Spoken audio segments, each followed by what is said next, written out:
it's Catching Tease here. Welcome to my channel where today I am gushing about Deja Vu by Dreamcatcher, aka one of the crown jewels of their discography.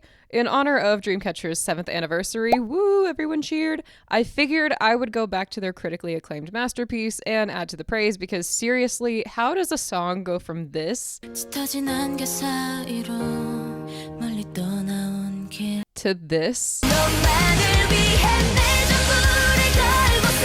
And still make total sense on first listen. In fact, there's so much for me to rave about that I gave up on fitting it all into one video, so you can look forward to a part 2 very soon. But for this one, I will be focusing entirely on the music, so enjoy this heavily biased and way too in-depth analysis of Deja Vu as a song. Oh, deja vu.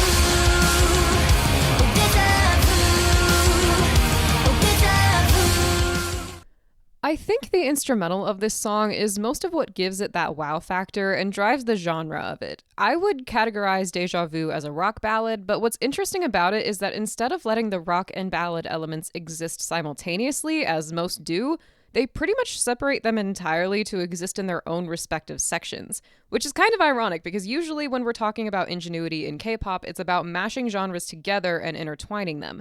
That's what it's largely known for, but Deja Vu differentiates itself by taking an already hybrid genre and splitting the pieces while still sensically keeping them in the same song. In that regard, you could almost argue that Deja Vu is similar to the ongoing trend of suddenly switching genre, like in Next Level or Mix Pop. It's just that it does it with the chorus rather than the second verse and is a lot more gradual and strategic with that shift. So let's walk through the song's instrumental and see how it accomplishes this. We start with this delicate twinkling piano and nothing else, which really highlights Siyeon's voice and allows her to fill the space.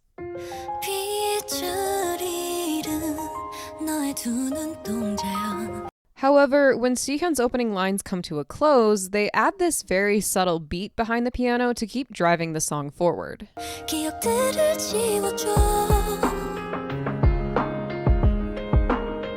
It's a really small thing, but I feel like without this beat, those next few measures would drag out and feel incredibly empty. By including it, the song feels like it has a motivation, and they never let it linger on that total emptiness for too long. That is, until Gahyeon comes in for verse 1, and would you look at that? The drum falls away to leave just the piano again and let her voice take center stage. Except that this time, it's even more dramatic because the piano is just hitting these chords and sitting on them.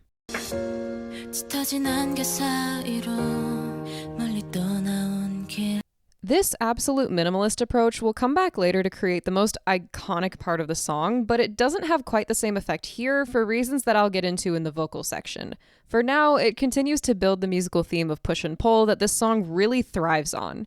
And it keeps with that theme as Gahyeon's lines end when handong comes in, the drums resume again, and the piano becomes a lot more rhythmic.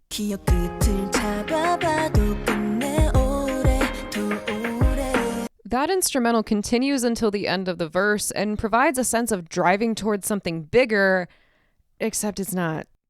At least not quite yet, because we're still dealing with the ebb and flow of this song. And no, I'm not going to play this part of the pre-chorus until we hit the vocal section because I'm a big old tease and we all know what it sounds like anyways. It's easily one of the most iconic in K-pop and for very good reason.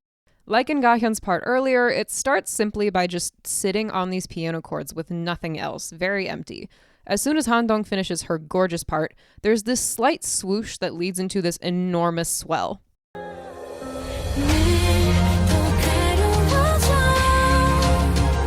Right on beat 1, they add bass, guitar, and this almost tribal-sounding drum beat. And right after that, they add in what sounds like strings over the top to give it this dreamy feel. For some reason, I've always envisioned it as like a star bursting all of a sudden. So comparatively, there's a lot more happening, but here's the thing. Because of how minimalistic the beginning of the song is, they're able to create what feels like this massive swell, when in reality, there's not a ton going on. The guitar and bass are behaving in similar manner to the piano from earlier in that they just sit on these chords every measure and let them ring, not doing much. The drums are irregular, but they're pretty quiet and a lot of it sits higher in pitch, so it doesn't feel as heavy in the sound. The most prominent part is easily the strings, but it's still relatively smooth and calm. So while a lot of things are added, it's not too jarring, but the obvious hit on beat 1 and the lack of the piano that's been a staple up until this point signals a shift while still giving the song a ton of room to grow, which they take full advantage of. To really start building to the chorus, they sync up the drums, guitar, and bass to hit on every beat for 2 measures, and then they go double time.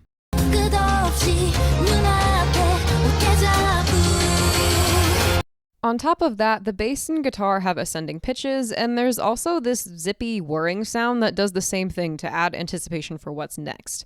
And here's the most effective part. Nothing.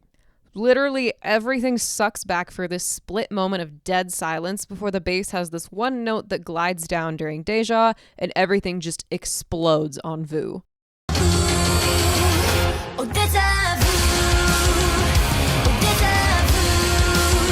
Here's where they officially complete the genre shift. There's no piano, no strings, no subtlety, no hint of a ballad, because that is left behind. It's full rock now, but what's interesting is that there are actually less instruments being used, and it's still not that complex. They're just so loud compared to how delicate everything before it was, and that's what gives it that whoa feeling. And I know I'm doing a vocal section later, but I just have to mention that the vocals here are so simple that the lengthy repetition of Deja Vu keeps things from getting too chaotic. It lets the listener adjust to the big instrumental shift before introducing more complex lyrics and melodies in the back half. I just can't help but see it as a subtle nod of, yes, this song just took a big turn, but we're gonna hold your hand through it. And just as quickly as the chorus hits, everything cuts out and we're left with just the piano once more.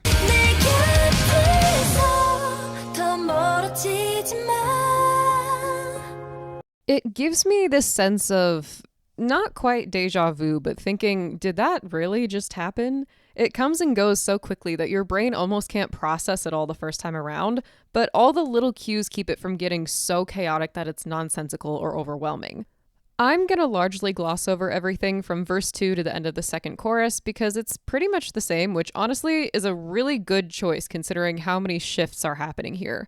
The bridge goes back to just piano, but it also gets some bass added in the second half. It's pretty low-key until the key change hits, and then things go off the rails. So at the tail end of Jiyu's Norul Daraga, the bass hits an off-key note, signaling an upcoming key change.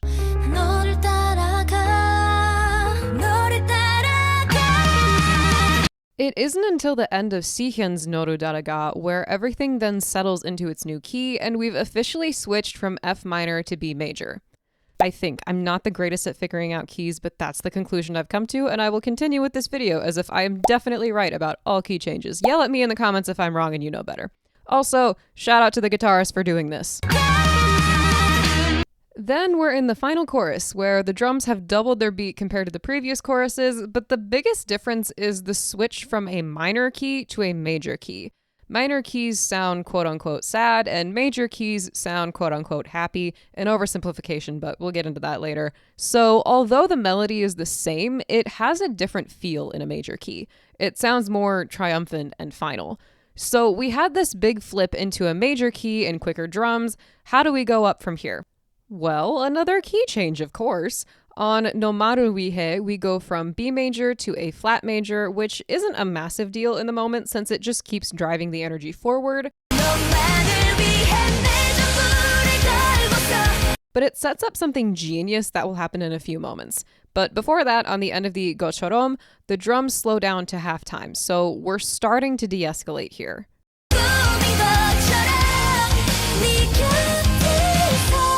I literally cannot listen to this part of the song without headbanging at least a little bit. It's the exact same pattern that they used in the other choruses, but since everything got ramped up in this last one, it has a lot more weight to it and it feels like an indication of, oh, we're gonna wrap things up here. And sure enough, on the tail end of the Nigyoteso, a lot of the instrumental layers just fall away. Everything except the piano fades out, but the most interesting thing here is the last key change from A flat major to F minor, which is brilliant because A flat major and F minor are relative scales. What exactly are relative scales? Oh boy, here comes yet another mini music theory lesson. So first we need to understand major and minor scales. I'm sure you've heard of do, re, mi, fa, sol, la, ti, do. If not, go watch The Sound of Music. But Do, re, mi, fa, sol, la, ti, do is just something we use to signify the preset relationships between notes of a scale. For example, do, re, and mi are all equally pitched apart, but mi and fa are pitched closer together. That's just an absolute truth of scales. The thing is, any note can take on the role of do, and all of the other notes have to accommodate that do to keep those relationships the same. That's why we have sharp and flat notes in some scales, but not in others. That's also why we label scales by the note that takes the position of do, because it's the most important and acts as the base of the scale. So in the case of A flat major, A flat is do, and the increments of all the other notes around it are based around that. Take a listen to how it sounds.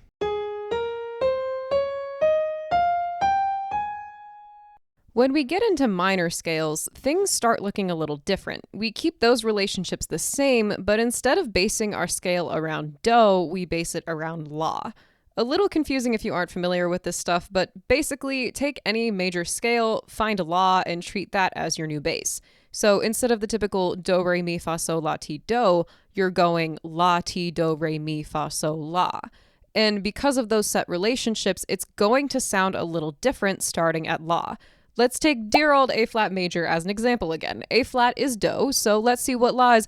Oh, would you look at that? It's F. So since F is la, and la is the new base for our minor scale, we are now in F minor. Let's take a listen to the F minor scale.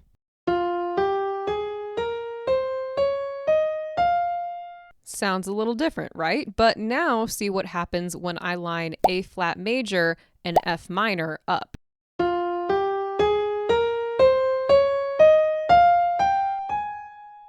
Both of those scales use the exact same notes. The big difference is solely just what note they're based around. Therefore, they are relative scales.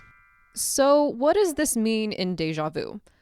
Honestly, not much for the general listener, but for nerds like me, this is awesome, okay? Because they start in a minor key, move into a major key, then shift into a different major key that is relative to the minor key that they started in, so that they can effortlessly shift back into that original minor key at the end without you hardly even noticing. Like, just with the key changes alone, they go through this entire journey only to end up in the exact same spot that they began in, almost like, deja vu. Would you look at that? Like, seriously, who is able to communicate their song title and message through just key changes alone? That's crazy. Because, like, hold on, okay? When you get deja vu, it's that feeling of, I know everything is normal, but for some reason, something feels off to me. And the key change from A flat major to F minor is exactly that, because technically, nothing has actually changed. All of the notes are still the same, but it feels different for a very subtle reason that most people aren't going to pick up on. It's literally trying to evoke deja vu. You can probably tell, but I cannot get over this. Like, it's brilliant, and it kills me inside knowing that so many people have heard this song without knowing how genius it is.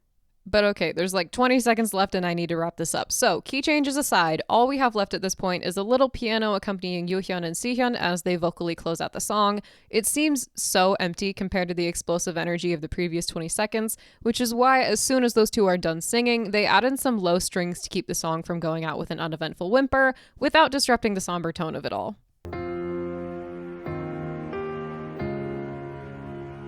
And with that, we've reached the end of the song, which means we now get to do it all over again, but this time talking about vocals. Yay, let's go!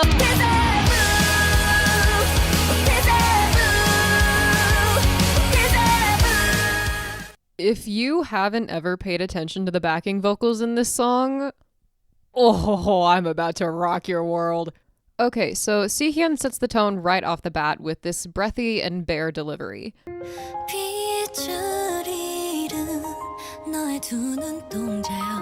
And you'll notice that absolutely all of the vocals outside of the chorus are either breathy, low, or both to keep things super light and calm, perfectly in line with the instrumental. Gahyeon sings softly, handong is a little stronger but still soft, and they add in these little harmonies on ore do ore.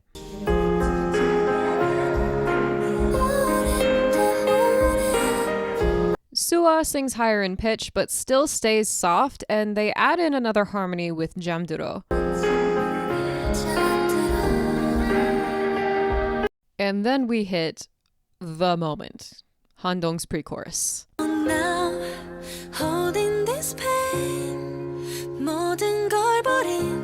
Her voice is so gentle over the already minimal piano. The way that her voice frays out on the word pain makes the entire thing sound so fragile, like it's almost breakable. It's just gorgeous. And then there's also the added harmonies on the 그날처럼 to bolster it up a little bit.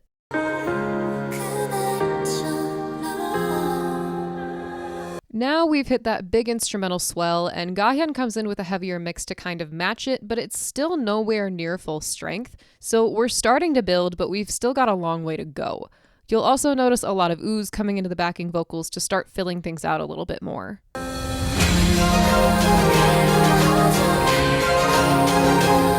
And this next move is really smart. They have Jiu take the next part at what is pretty much her normal tone and volume. However, she has the naturally lightest and most delicate voice in Dreamcatcher.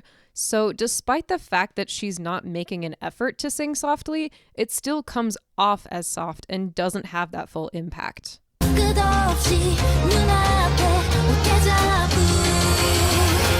It's also worth noting that the 끝없이 눈앞에 are both cut short on the end, while the Deja Vu is allowed to stretch out in crescendo, creating the perfect lead into the chorus. There's also the slightest doubling happening down the octave by, I think Lee's is the one that sings it, but it cuts out right before the Vu of Deja Vu hits.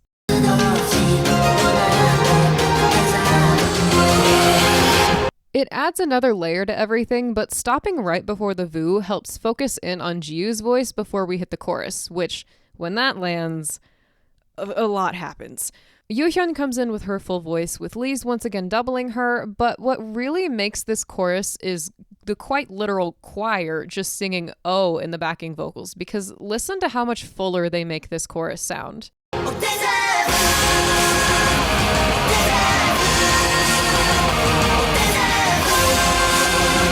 But wait, there's more, because Siyeon is also killing it in the backing vocals. Listen to her harmony here.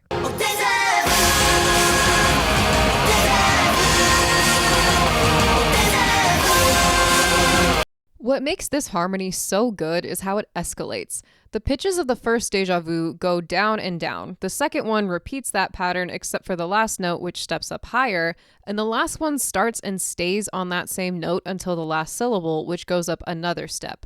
The slow climb happening in the harmony helps build that tension that puts you on the edge of your seat. And all of that on top of the choir, on top of all the instrumental layers, hitting all at once at the start of the chorus, no wonder it's fantastic. Also, can we talk about the fact that they're repeating the words deja vu over and over again? Wow, symbolism. So all of those backing vocals fall away on the back half of the chorus when Siyeon comes in with her powerhouse voice in a slightly higher range, and you know that we've officially hit the peak of the chorus. Her voice is a great central driving force, but the part that makes it even better is the vocal stacking that comes in with her, because listen to how just this massive wall of harmonies just shows up like ha on 호락되는.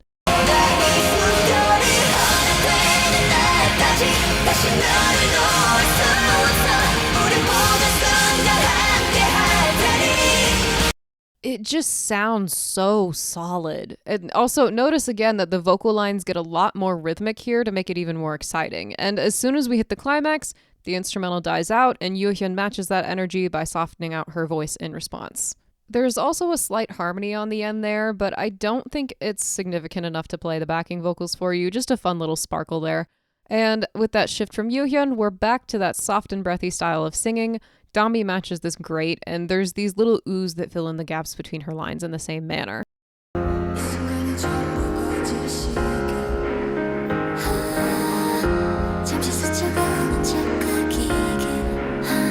Suha matches this too, and then we repeat the pre-chorus and the chorus in the exact same way as last time. I'm not going to rehash it, but I will say that I think it was a good idea to keep everything the same. Considering how many twists and turns the song takes, that little bit of consistency acts as another hand-holding moment.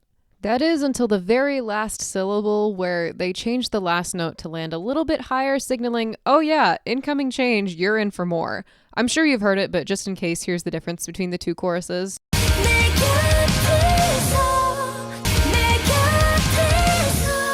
And since we are now in the bridge and no longer in the chorus, that means we're back to soft and breathy vocals. Suha and Jiu keep that going with little harmonies popping in and out. I just think they're pretty, so we're going to listen to them.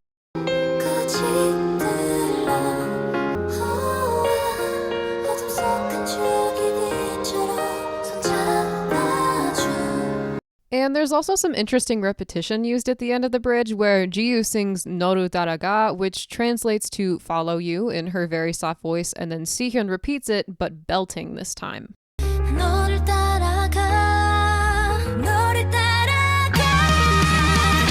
I think it could work as something symbolic of breaking out of the deja vu or committing to it, depending on how you view the song. But on a more literal level, that's where the key change happens, and it's a pretty pivotal key change. So I like to think that they specifically put Sihyun's big voice in there just to really drive in, hey, this is a new key now, and that's a pretty big shift, right? You feel it? You feel that shift? And here is where things start to go off the rails. The first part of the chorus is pretty much identical to the previous ones, but it's just in a new key, which, you know, makes sense. New key equals adjustment period, because that's a new musical wrench that we haven't thrown in here yet. So another hand-holding moment. But then they're like, you've had enough time to adjust. New key change with new harmonies, because why not? And there's a lot to listen to here, but the most notable thing is how the lower harmonies are almost non-existent, causing it to not have that same weight as the same part in the previous chorus. Like, it just doesn't feel like I've smacked into a sonic brick wall. Listen to the difference.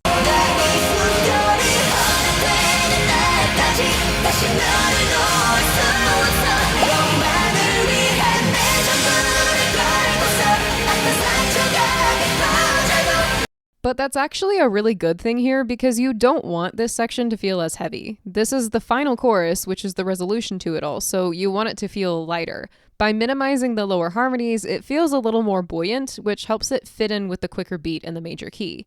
But speaking of higher harmonies, have you heard how high this gets? Because listen for the highest note in here.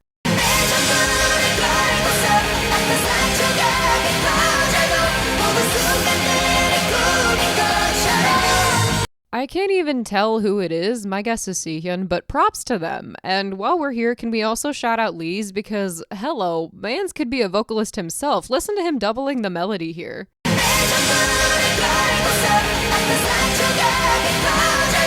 Like, he sounds amazing. I love his voice, and if you haven't checked out his full demo of Deja Vu, highly recommend for funsies. It's a higher key, yes, higher than the final version, and I had no clue he could sing like that. But having a male voice in there at that high of a range is not only impressive, but it adds another layer of texture and thickness to the melody to help it stand out, which is good to have considering all of the everything else going on around it. And then just like that, we are done with the peak of the song and everything pulls back, meaning we are once again back to that breathy and soft style of singing with yoohyeon and Siyeon closing it out. And you'll notice none of those harmonies or added layers are there. So not only does the instrumental go from 100 to 0 in 2 seconds, but all of the vocals do too. That is until, guess when? Siyeon has a little harmony with herself that just so happens to be exactly on Deja Vu.